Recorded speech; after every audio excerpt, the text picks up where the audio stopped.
Baik, Assalamualaikum warahmatullahi wabarakatuh. Waalaikumsalam warahmatullahi wabarakatuh. Bagaimana kabarnya hari ini? Alhamdulillah. Baik, sebelum memulai pembelajaran hari ini, mari kita membaca doa bersama. Untuk ketua kelas, silakan dipimpin Mbak Hana. Baik, mari kita berdoa. Gimana? Selesai. Sakit rek gitu loh. Nah, Sakit. sudah.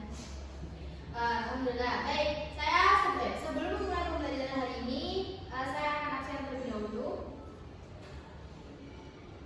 Farhana Izatul Humairah, Yuanda Isyatul, Adira.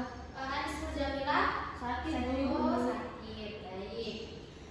Sekarang kan pelajarannya apa? Fikih. Iya, pintar. Oke, kita akan memulai pembelajaran fikih, yaitu masuk hewan kurban. Sebelumnya kan kita belajar tentang haji.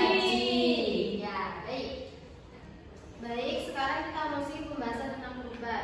Sebelum memasuki pembahasan kurban, saya di sini akan menjelaskan tentang tujuan pembelajaran. Yang pertama itu adalah menjelaskan tata cara kurban. Yang kedua, mempraktekkan kurban dengan baik dan benar. Yang terakhir, menjelaskan hikmah kurban itu apa. Oke, kita masuk ke pengertian kurban. Kurban adalah yang berasal dari bahasa Arab, yaitu qoroba yang artinya dekat. Sedangkan dalam bahasa secara terminologi atau istilah, kurban adalah hewan yang disembelih dengan niat beribadah untuk mendekatkan diri kepada Allah Subhanahu wa taala. Nah, sekarang kan sudah bertepatan pada hari kurban, yaitu Idul Adha yang bertepatan pada 10 Zulhijjah dan bisa dilaksanakan selama 3 hari setelah 10 Zulhijjah, yaitu hari tasyrik. Itu boleh melakukan penyembelihan hewan kurban. Hewan kurban itu bisa dilakukan atau orang-orang bisa menyembelih hewan kurban itu mulai dari kambing, sapi, unta, dan lain sebagainya. Kemudian hukum kurban berdasarkan dalam surat Al-Kautsar ayat 1 dan 2, yaitu yang berbunyi Bismillahirrahmanirrahim, Inna a'tayna al-kautsar fasholli lirabbika wanhar. Nah, di situ menjelaskan bahwasanya di mana latar belakang terjadinya atau adanya istilah kurban. Karena di situ penggantian dari Nabi Ismail. Kemudian hukum bagi yang berkurban itu adalah bagi yang mampu saja. Tidak diwajibkan bagi setiap muslim untuk berkurban karena ini bukan hal yang harus dilaksanakan setiap muslim. Dan di sini ada pun pembagian hewan kurban bagi setiap muslim, yaitu sepertiga bagi yang berkurban, sepertiga bagi orang fakir miskin, dan sepertiga itu masyarakat sekitar. Semisal kayak orang-orang yang sudah ikut menyembelih hewan kurban, kemudian masyarakat atau orang-orang di sekitar masjid di situ itu dapat sepertiganya dari hewan kurban tersebut.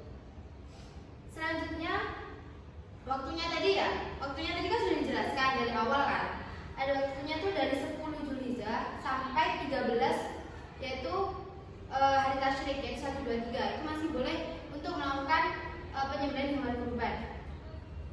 Nah, ada pun ketentuannya hewan kurban itu ya ada domba, yaitu sekurang-kurangnya berumur 1 tahun atau telah powel atau giginya sudah copot. Nah, itu untuk 1 orang. Kemudian kambing itu juga sama, 1 orang. Biasanya sekurang-kurangnya itu berumur 1 tahun, yaitu hampir sama kayak domba. Kemudian unta itu hampir sama kayak sapi, itu untuk 7 orang. Tapi kan di sini tidak ada unta, jadinya itu diganti dengan sapi. Unta ini ketentuannya itu harus sekurang-kurangnya berumur 5 tahun. Kemudian sapi atau kerbau itu sekurang-kurangnya berumur 2 tahun. Itu masih anak sapi itu udah nggak apa-apa. Karena di sini sapi itu sudah menjadi apa ya? Kalau unta itu kan jarang, nggak mungkin ada di sini. Jadinya itu mengganti itu sapi. Selanjutnya hikmah kurban. Nah, hikmah kurban intinya yang pertama itu menambahkan kecintaan kepada Allah Subhanahu wa taala. Jadi ketika kita berkurban, sebenarnya kita memiliki uang lebih, kita berkurban. Nah, itu tuh kita mewujudkan atau mengekspresikan bahwasanya rasa syukur kepada Allah Subhanahu wa taala apa yang telah Allah berikan kepada kita. Kedua, mempererat tali silaturahmi antar umat. Maksudnya itu apa? Karena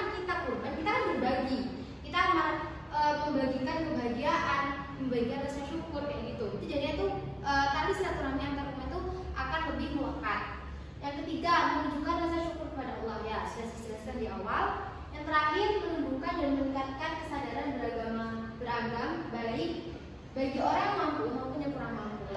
Kan penyebaran atau pembagian hewan kurban itu kan untuk semua, tidak ada pilih kasih, yang kaya, yang miskin, atau yang lain yang juga ada. Karena di sini untuk diniatkan membagi rasa bahagia atau kemenangan, dari kemenangan bagi umat Islam kepada sekitar, masyarakat sekitar. Mungkin dari situ, nah, apakah ada yang ditanyakan?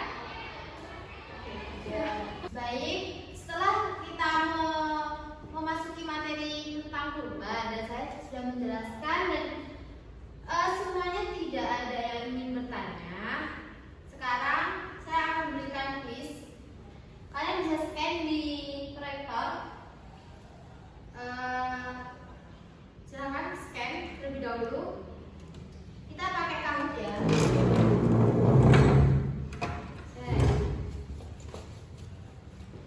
Nah, ini hasil dari kalian yang telah mengerjakan. Juara 1 itu Laila Rahmawati. Hore! Kedua, Kada. Yang ketiga, Rafrafil Kala. Untuk yang belum juara, kalian tetap harus belajar dan jangan berkecil hati ya. Siap, Bu. Oke. Baik, mungkin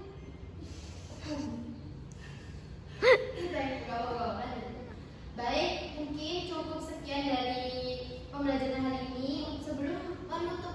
Sebelum saya tutup materi hari ini, kita simpulkan ya. Kurban adalah sesuatu atau kegiatan yang menyembelih hewan pada hari Idul Adha, yaitu tanggal 10 Dzulhijjah. Nah, hikmahnya itu apa? Hikmahnya itu ya adalah menambah kecintaan kita kepada Allah Subhanahu wa taala dan mempererat tali silaturahmi. Dan pelaksanaannya itu bisa dilaksanakan bukan hanya pada tanggal 10 Dzulhijjah tapi juga pada hari Tasyrik. Oke. Mungkin itu cukup sekian dari saya. Mohon maaf jika ada salah dan baik salah kata atau perbuatan.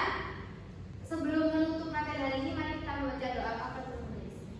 Subhanakallahumma wa bihamdika asyhadu an la ilaha illa anta. Sekian, terima kasih. Wassalamualaikum warahmatullahi wabarakatuh. Waalaikumsalam warahmatullahi wabarakatuh.